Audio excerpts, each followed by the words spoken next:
তো আমরা এখন মোটামুটি টিভির বিষয়ে যতটুকু জানা দরকার মোটামুটি শেষ। চল আমরা এবার দেখি হলো রিব ফ্র্যাকচার, আই মিন বুকের খাঁচা যেটা ভেঙে যেটা বলে যে বিষয়টা। Rib fracture, ribs 4 to 8 are most commonly fractured. Rib ফ্র্যাকচারে বুঝছো মেইন বিষয়টা অ্যানক্লেক্সে জিজ্ঞাসা করে হলো pain management. Rib fracture equal pain management আর কি, সোজা কথা। মোস্ট কমনলি ফ্র্যাকচার্ড কি between least production by chest muscles. Findings কি pain especially on inspiration. Yes. যখন আমরা শ্বাস নিই তখন এই রিফ্র্যাকচার হলে তখন এই শ্বাস নিলে ব্যথা করে। এখানে কেন এই এই ব্যথা করার কারণে একটা জিনিস হয় যে তোমার যেহেতু আমাদের বুকে ব্যথা হয় এইজন্য কি করে শ্বাস প্রশ্বাস নিলে মানে শ্বাস নিলে যেহেতু বুকে লাং এক্সপেনশন করে, শ্বাস নিলে লাং এক্সপেনশন করে না, যেহেতু ওই যে এই জন্য রিফ্র্যাকচার থাকলে ওই জায়গায় এই কি বলে তোমার পজিশন চেঞ্জ হয়ে যায় রিবের, তখন ওই ব্যথা লাগে। এইজন্য পেশেন্টটা শ্বাস কম নেওয়ার চেষ্টা করে, মানে আস্তে আস্তে শ্বাস নেয় যাতে বেশি না ফুলে লাংস। এটা একটা problem. Splinting with shallow respiration, এর ফলে স্লোলি রেসপিরেশন নেয়। Breathing at site of injury. Apprehension, elevated carbon dioxide. কেন elevated carbon dioxide? Yes, very simple. কারণ এরা তো ব্যথায় শ্বাসই নিতে পারে না, ফলে কার্বন ডাইঅক্সাইড বেড়ে যায়, অক্সিজেন কমে যায়, সিম্পল। তাহলে ম্যানেজমেন্ট আমরা ওইভাবেই হবে। এবার আসি হলো নার্কোটিক অ্যানালজেসিক্স।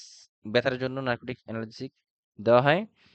তারপরে intercostal nerve block for pain, অনেক সময় নার্ভ ব্লকের প্রয়োজন পড়ে। Same your high Fowler position to is pain associated with breathing.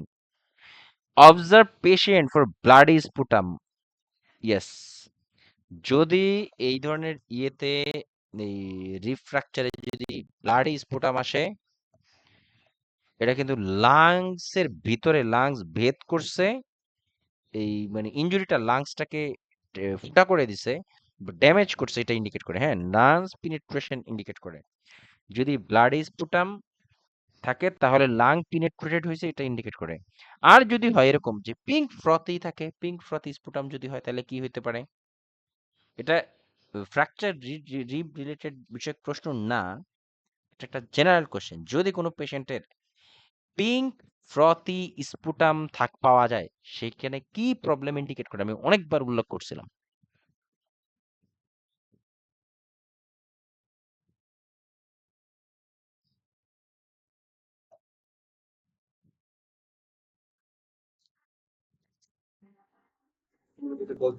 ভাইয়া, পালমোনারি এম্বোলিজম। ইয়েস, আমি বলছিলাম যে পালমোনারি এম্বোলিজমে এই জিনিসটা হয় অনেকবার। কেন জিনিসগুলো এত ইজিলি পারো না, বুঝি না।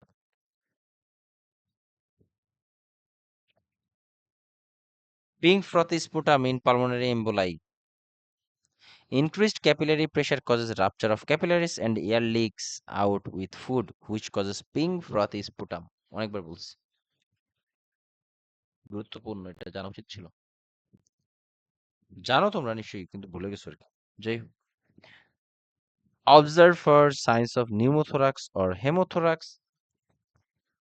নিউমোথোরাক্স মানে লাংসের পুরো স্পেসে হাওয়া এয়ার ঢুকে আটকে গেছে, যেদিকে থাকার কথা হইলো শুধুমাত্র ওয়েল লেসিথিন স্পিনজোমাইলিন, চলে আসছে হাওয়া মানে এয়ার। আর হেমোথোরাক্স মানে লাংসের পুরো স্পেসে ব্লাড জমে গেছে। Rib fractures heal by itself unless it is complete. সাধারণত নিজে নিজে ঠিক হয়ে যায়, কারণ এটা তোমার কার্টিলেজেনাস থাকে, বুঝছো? ঠিক আছে, এখানে কিছু জিনিস একটু হালকা একটু বলে দেই। ফ্লায়াল চেস্ট, এই রিপ ফ্র্যাকচার অনেক সময় ফ্লায়াল চেস্ট হয়। কিভাবে হয়? এ দেখো, এই যে ইয়ে ভেঙে গেছে, হ্যাঁ,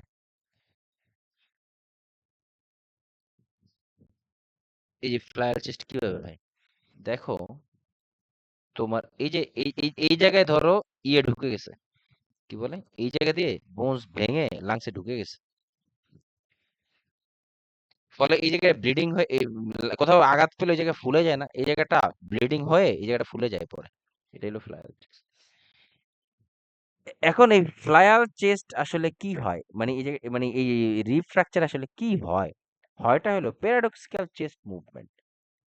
প্যারাডক্সিক্যাল চেস্ট মুভমেন্ট মানে কি? মানে হলো যে তোমার প্যারাডক্সিক্যাল শব্দের মানে হলো উল্টা। প্যারাডক্সিক্যাল মানে হলো উল্টা। প্যারাডক্সিক্যাল ব্রিদিং, যে তোমার যখন আমাদের চেস্ট মুভমেন্ট কিভাবে, আমরা শ্বাস নিলে চেস্ট সামনের দিকে অগ্রসর হয়, মানে চেস্ট এক্সপেনশন হয়, ছেড়ে দিলে চেস্ট কন্ট্রাক্টেড হয়, মানে ছোট হয়ে আসে, নিলে বড় হয়ে যায়। এটা হলো সিস্টেম। এই ফ্লায়াল চেস্ট হলে বিপরীত ঘটে। শ্বাস নিলে চেস্ট ভিতরে ঢুকে ঢুকে, ছাড়লে চেস্ট বড় হয়, এরকম। প্যারাডক্সিক্যাল ব্রিদিং কি? With asthma exacerbation. এটা অ্যাজমা এক্সারবেশনও প্যারাডক্সিক্যাল ব্রিদিং দেখা যায়। এটা এর আগেও বলছি এই চ্যাপ্টারের শুরুতে। প্যারাডক্সিক্যাল পালস, কার্ডিয়াক টেম্পোরেটে যে দেখা যায়, এর আগেও বলছিলাম। এই প্যারাডক্সিক্যাল ব্রিদিং এখানে আছে, একটু বলে দিই হালকা। It causes the chest contract during inhalation, যেটা থাকার কথা উল্টা, to expand during exhalation the opposite side, how it should move. মানে যেটা যেভাবে মুভ হওয়ার কথা সেটা সেভাবে না হয়, উল্টা দিকে হয়। প্যারাডক্সিক্যাল পালস একই রকম।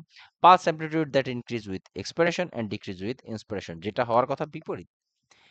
পালস বাড়ার কথা হলো এক্সপিরেশনের সময়, এবং পালস সরি পালস কমার কথা হলো এক্সপিরেশনের সময়, আমরা যখন শ্বাস ছেড়ে দিই তখন।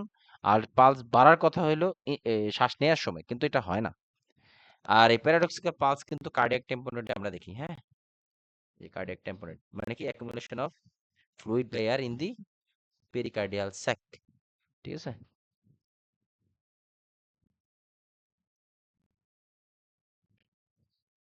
এই সেই ফ্লায়ার চেস্ট যেটা তখন বলছিলাম, একটু স্লাইডটা আগে দেখাইছি, এটাই ভালো হয়েছে। Fracture of several leaves and resulting instability of the affected chest wall. Chest wall no longer able to provide the bony structure necessary to maintain adequate ventilation. Rapid, shallow, grunty breathing, paradoxical chest motion. ওই যে যেটা বললাম আর কি, যে তোমার কি বলে এটাকে, মানে শ্বাস নিলে রিপগুলো ভিতরে ঢুকে ঢুকে যায়, ছাড়লে বাইরে চলে আসে, যেটা উল্টা হয় আর কি। সিভিয়ার ডিসপ্নিয়া, শ্বাসকষ্ট তো থাকবেই, সায়ানোসিস হয়, কারণ স্বাস্থ্য ঠিক মতো নিতে পারে না, যার ফলে অক্সিজেনও কমে যায়, সায়ানোসিস, ট্যাকিকার্ডিয়া হয়, কারণ কম অক্সিজেনকে লাংস হার্ট হোল বডি সরাতে দেওয়ার চেষ্টা করে। পসিবল জোগুলার ভেইন ডিস্টেনশন, ইয়েস, আমাদের ঘাড়ের পাশের যে ভেইন, এটাকে জোগুলার ভেইন বলে। জোগুলার ভেইনে অনেক সময় কিন্তু ক্যানোলা করে, আমি আইসিইউতে দেখছি, আইসিইউ সিসিইউতে দেখছি, এগুলো ওটিতেও করেছি। ইভেন জোগুলার ভেইন ইয়ে করে এটা, মানে খুব র্যাপিডলি যদি কিছু দিতে চায় আর কি। তারপরে হাইপোটেনশন হয়, রেসপিরেটরি অ্যাসিডোসিস, কারণ কি? কার্বন ডাই অক্সাইড রিটেইন করে, মানে carbon dioxides are acidic, এই জন্য রেসপিরেটরি অ্যাসিডোসিস, সিম্পল। ম্যানেজমেন্ট কি? ভেন্টিলেটর সাপোর্টের প্রয়োজন হতে পারে। নার্কোটিক্স এনকারেজ টার্নিং, কফিং অ্যান্ড ডিপ ব্রিদিং। আমরা জানি কি অ্যাবডোমিনাল থোরাসিক সার্জারি সহ যতগুলো সার্জারি আছে except brain surgery, head related surgery, এগুলোতে কফিং, স্নিজিং এগুলো অ্যাভয়েড করতে বলা হয়, হ্যাঁ।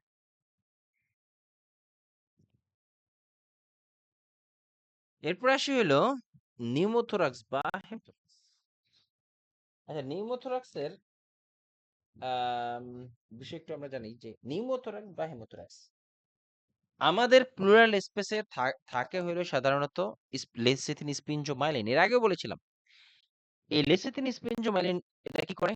এই যে দেখো, এই যে এই যে প্লুরাল স্পেস, এই যে খালি জায়গাগুলো, হ্যাঁ, এই খালি জায়গাগুলোতে এ- এ- এটা হলো লাংস, আর এটা ছিল হলো তোমার প্লুরাল স্পেস, কিন্তু আসলে এত বড় থাকে না, এটা সামান, এটার দিকে তাকাও, এটা হলো লাংস, আর এটা হলো প্লুরাল স্পেস। এটার ভিতরে থাকে হলো লেসিথিন স্পিঞ্জোমাইলিন। এই প্লুরাল স্পেসের ভিতরে যদি এয়ার ঢুকে যায়, তখন এটা হলো নিউমোথোরাক্স, আর এখানে যদি ব্লাড বা ফ্লুইড অ্যাকুমুলেট হয়ে যায়, সেটা হলো হেমোথোরাক্স। এই হলো বিষয়, ঠিক আছে। এটা হলে কি হয়? এইটা তোমার এই যে ফ্লুইড বা এয়ার ঢুকে লাংস এর জায়গাকে ছোট করে দেয়। লাংস যেই সলিড যে অঙ্গটা ছিল, অর্গানটা ছিল, এটা ছোট হয়ে যায়, এর আউট প্রোডাক্ট বেশি হয়ে যায়, যার ফলে তোমার এই লাংস এর প্রচন্ড চাপ পড়ে যে পাশে হয়, এবং আমাদের এই যে লাংস ছোট হয়ে গেছে না, এর ফলে আমাদের যে ট্রাকিয়া বডির যে কোনো এক পাশে চলে যায়, এটাকে ট্রাকিয়াল ডেভিয়েশন বলে। আই রিপিট, লাংসের প্লুরাল স্পেসের ভিতরে যখন ফ্লুইড বা এয়ার অ্যাকুমুলেট হয়, তখন আমাদের এই দেখো, এটা লাংস চেপে তোমার কোথায় চলে আসে, লাংস চেপে কত ছোট হয়ে গেছে, ছোট হয়ে আমাদের যে ট্রাকিয়াকে সরায় ফেলছে, এত বেশি প্রেসার পড়ছে। এটাকে বলা হয় ট্রাকিয়াল ডেভিয়েশন। ঠিক আছে, ট্রাকিয়াল ডেভিয়েশন। তো এই হলো কি বলে তাহলে নিউমোথরাক্স বা হেমোথরাক্সটা কি? এটা মূলত হলো fluid or air in the pleural space. এবার ছিল partial or complete collapse of the lung due to accumulation of air or fluid in the pleural. Yes, এই যে লাংসের ভিতরে অত্যাধিক প্রেসার কে দেয়? এয়ার অথবা fluid.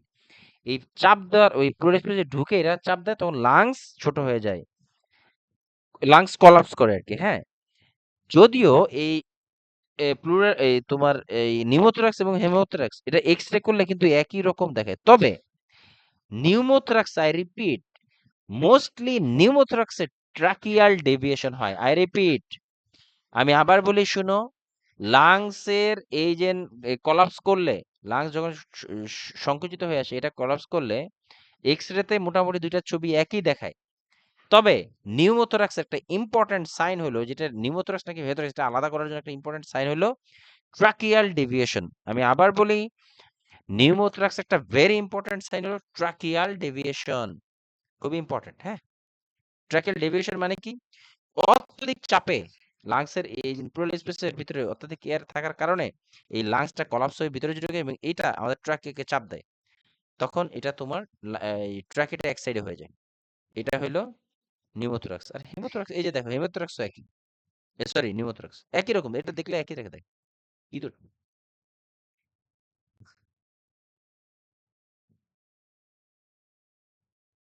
Which of this activities can cause, আচ্ছা দেখো তো, তোমাদের একটু কমন সেন্স দেখি কি অবস্থা, এ বলো তো এটা কি? সরি এটা না,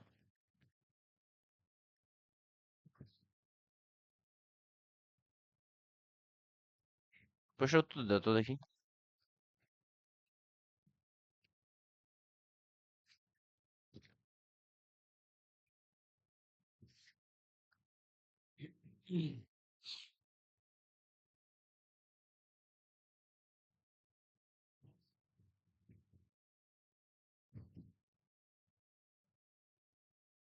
বলো, এই কেউই পারতেছো না?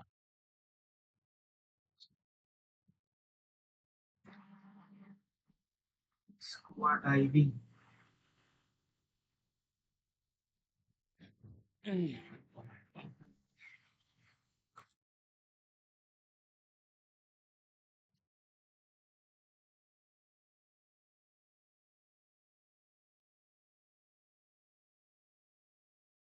কি পারো নাই? একজন বলছে স্কুল ড্রাইভিং, আর বাকিরা?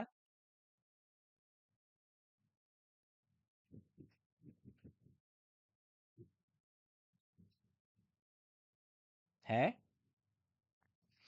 এই এখানে কোন কোন অ্যাক্টিভিটিসটা চাপ প্রয়োগ করে বলো তো?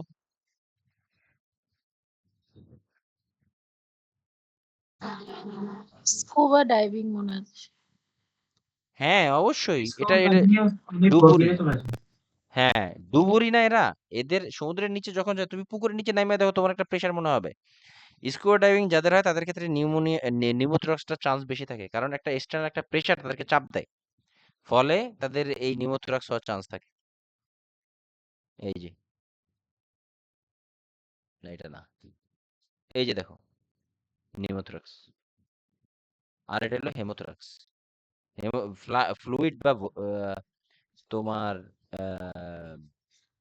ব্লাড, যে কোনো একটা একমত হয়ে যেতে পারে। হ্যাঁ, ওই এই যে যে নরওয়ের একটা প্লেয়ার আছে না, হালান্ড, হ্যাঁ হ্যাঁ হ্যাঁ মুখে টেপ বেঁধে ঘুমায় হ্যাঁ, ফুসফুসের ইয়ের জন্য। মানে ওই যে সিওপিডি রোগীরা যেমন পার্সিয়াল লিপ ব্রিদিং করে, হুম হুম, ওইরকম মানে নাক দিয়ে শ্বাস ছাড়ে, ফুসফুস এক্সারসাইজ করে। এটা কিন্তু ভালো জিনিস। হ্যাঁ একজন কি বললো, হুম, এই জন্য আপনি রাতে মুখ বেঁধে ঘুমানোর দরকার নাই। ওই যে আপনি হাঁটার সময় মাস্ক পরে নাক খোলা রাখলেই হয়, যাতে এক্সেলেশনটা নাক দিয়ে বের হয়, তখন আপনার সেটাই। ফুসফুসের একটা এক্সারসাইজ। চলো, আমরা একটু দেখি যে types of spontaneous pneumothorax air accumulate without an obvious cause. এটা অনেক সময় অটোমেটিকলি নিজে নিজেও কিন্তু হতে পারে, বুঝছো? Air accumulates without an obvious cause may be due to rupture of a small bleb on the visceral pleura. মানে অনেক সময় আমাদের ওই যে প্লুরার যে লেয়ার অনেক সময় ছিদ্র হয়েও এয়ার ঢুকে যেতে পারে। এটা একটা primary or recurring without any lung pathology. Risk factors include smoking, family history, etc. তারপরে আসে হলো secondary spontaneous related to other lung condition like COPD, lung cancer, TB etcetera. হ্যাঁ, এরপরে আসে হলো ট্রমাটিক, যেমন কেউ যদি ছুরি দিয়ে গুঁতা দেয়, ছুরি মানে গুঁতা তো দিয়ে না, আই মিন ছিনতাইকারীর কারণে হতে পারে, এগুলো আর কি। হ্যাঁ, তো বিশেষ করে তোমার ট্রমাটিক কোনো ইয়ে সিস্টেম থাকে এখানে। তবে কোশ্চেনটা আসে মূলত ট্রমাটিক থেকে, স্পন্টেনিয়াস থেকে আসে না। তুমি যে কটা কোশ্চেন পাবা ট্রমাটিক ইভেন্ট থেকে পাবা। Due to blunt trauma, penetrating injury, ওই যে ছুরি টুরি এগুলো আর কি। সেন্ট্রাল লাইন প্লেসমেন্ট, ওই যে অনেক সিভিল লাইন করে না, তখন এটা হতে পারে। ব্যারোট ট্রমা বিশেষ করে তোমার ওই যে পজিটিভ এন্ড এক্সপাইরেটরি প্রেসার, এই পিপের কারণে, পিপের মেশিনের কারণে কিন্তু এটা হতে পারে। হ্যাঁ, মূলত এই এই যে ট্রমাটিক যেই ইয়েগুলা হয়, ইনজুরি গুলা হয়, এই যে কি বলে নিউমোথ্রাক্স গুলা হয়, এটা মোস্টলি এগুলোর কারণে বেশিরভাগ ক্ষেত্রেই ট্রাকিয়াল ডেভিয়েশন হয়। হ্যাঁ, বা নিউমোথ্রাক্স আর কি। এই বিশেষ করে ট্রমাটিক নিউমোথ্রাক্সের জন্য মেইনলি এই ট্রাকিয়াল ডেভিয়েশন, ট্রাকে সরে যায় প্রেসারে। Open pneumothorax and sorry, air enter and exit pleural space through an opening in the chest wall, usually due to stabbing or gunshot wound. হ্যাঁ, গান শট যদি হয় তখন ওই যে বাইরের থেকে ঢুকে ভিতর দিয়ে তারপরে বের হয়ে যায় না, এই যে একটা ছিদ্র হয়ে এক পাশ থেকে আরেক পাশে চলে গেল, এর ফলে বাইরের এয়ারটা ভিতরে লাংসের ভিতরে ঢুকে সরাসরি লাংসটাকে কলাপস করে দেয়। এই যে দেখো, পিনেট্রেটিং ইনজুরি, চেস্ট ওয়ালে ঢুকে একটা কিছু একটা ইনজুরি হয়েছে, এটা সরাসরি আমাদের লাংসে আঘাত করছে, আঘাত করে আমাদের লাংসের পুরো স্পেসে এয়ার ঢুকাই দিছে, তার ফলে তোমার এই নিউমোথোরাক্স হয়েছে। এটা দেখো, এই যে আমাদের ট্রাকিয়া থাকার কথা কিন্তু একদম মিড লাইন বরাবর, এই মিড লাইন বরাবর। কোনো কারণে এই মিড লাইনের দিকে যদি ট্রাকিয়া না থাকে, তাইলেই ধরতে হবে যে নিউমোথোরাক্স। ঠিক আছে, থোরাসিক ক্যাভিটিতে কোনো সার্জারি হইলেও কি নিউমোথোরাক্স হতে পারে? হতে পারে, অস্বাভাবিক তো কিছু নেই, হতে পারে, কারণ এটা ট্রমাটিক। সিভি লাইন করতে গেলেও হতে পারে, তোমার কি বললাম। তারপর টেনশন নিউমোথোরাক্স। টেনশন নিউমোথোরাক্সটা হয় কি, যে এয়ার যে কোনো ভাবেই ঢুকে কিন্তু আর বের হইতে পারে না, তো এটাকে বলে টেনশন নিউমোথোরাক্স, বুঝছো? Air enters the pleural space with each inspiration but cannot escape, maybe because of flap tissue that is created, may be caused by traumatic injuries similar to open pneumothorax. It causes increased intrathoracic pressure and mediastinal shift to the unaffected side. Yes, মোট কথা এটা open নাকি tension এটা গুরুত্বপূর্ণ না, তোমার নিউমোথোরাক্সে tracheal deviation হয়, সোজা কথা মাথায় রাখলেই হবে। ঠিক আছে, এরপর আসলে হেমোথোরাক্স, ওই accumulation of blood in the pleural space, frequently seen in open pneumothorax. Open মানে কি, ছুরি দিয়ে গুঁতা দিছে, এখানে তো ফ্লুইড এগুলো জমা হবে, এটা খুবই খুবই কমন, এখানে আহামরি বলার মতো তেমন কিছু নাই। তবে very important question, unlimited type question আসে, এবং মোস্ট ইম্পর্টেন্ট সাইন হলো ট্রাকিয়াল ডেভিয়েশন, ইম্পর্টেন্ট। ফাইন্ডিংস কি, external notch out of, tension pneumothorax বুঝি নাই। আরে টেনশন নিউমোথোরাক্স আর হলো ওপেন নিউমোথোরাক্স একই রকম, এখানে আর নতুন ভাবে টেনশন আর ওপেন এত কিছু দরকার নেই, জাস্ট নিউমোথোরাক্স এভাবে মাথায় রাখো। ঠিক আছে, এবার আসি হলো external notch out of mid line. External notch out of mid line মানে হলো এটা বাহির থেকে দেখা যায়, মানে হলো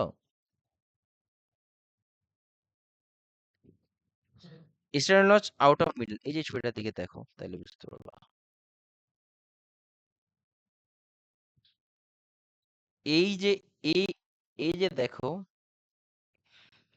এটা হলো tracheal deviation. Trachea right side অথবা লেফট সাইডে সরে যায়।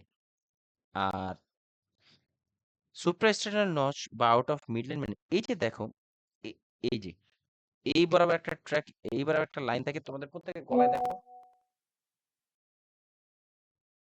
আর এই বরাবর আরেকটা লাইন উপরে, এই দেখো এই লাইনটা একটু বাঁকানো, একটু ডান পাশে সরে যাও, এটাকেই বলা হয় মানে কি বলে এক্সট্রা, মানে আমরা একমাত্র সাইন, পেশেন্টের একমাত্র এক্সটার্নাল সাইন হিসেবে আমরা ট্র্যাকিয়াল ডেভিয়েশন দেখি। মানে সোজা কথা হলো কি, ট্র্যাকিয়া তার মিড লাইন থেকে সরে গেছে, এটাই হলো মানে external notch out of mid line, bus. Diminished or absent breath sounds on affected side, decreased respiratory movement on affected side, sucking or bubbling chest wound. Yes, যেহেতু চেস্টে ইনজুরিতে তোমার ফুটা হয়ে যায়, সেখানে শ্বাস নিলে এখানে সাকিং মানে চুষার মতো একটা সাউন্ড হয়, ছেড়ে দিলে আবার তোমার মুখের সামনে একটা পেপার এনে ফু মারে দেখো, আবার মুখ দিয়ে শ্বাস নিতে গেলে দেখো যেরকম একটা সাউন্ড হয়, সেম একই সাউন্ড হয়, এটাকে বলে sucking and bubbling chest wound sound. Sudden sharp pain in chest, dyspnea অবশ্যই, hyper resonance on percussion, decrease vocal fremitus, কারণ কি ভোকাল ফ্রিমিটাস মানে হলো আমরা যখন কথা বলি আমাদের এই পিঠে হাত দিয়ে ধরলে দেখবা যে তোমার সাউন্ড মানে একটা ভাইব্রেশন হয়, এই ভাইব্রেশনটা বোঝা যায় 99 এভাবে বলে দেখো, পিঠের উপরে কাউকে তুমি কারো হাত দিয়ে দেখো 99 বলার পরে দেখবে যে একটা সাউন্ড হয়, এটাকে 99 দিলেই সাউন্ড হবে, ভোকাল ফ্রিমিটাস বলে। হ্যাঁ, তারপরে আসি হলো weak rapid pulse, anxiety, diaphoresis, increase carbon dioxide and decrease oxygen, simple. এগুলো আসলে ম্যানেজমেন্ট সব, অবশ্যই এটি এন্ডোট্রাকিয়াল টিউব ভেন্টিলেটরে রাখতে হবে। থোরাসিনথেসিস মানে কি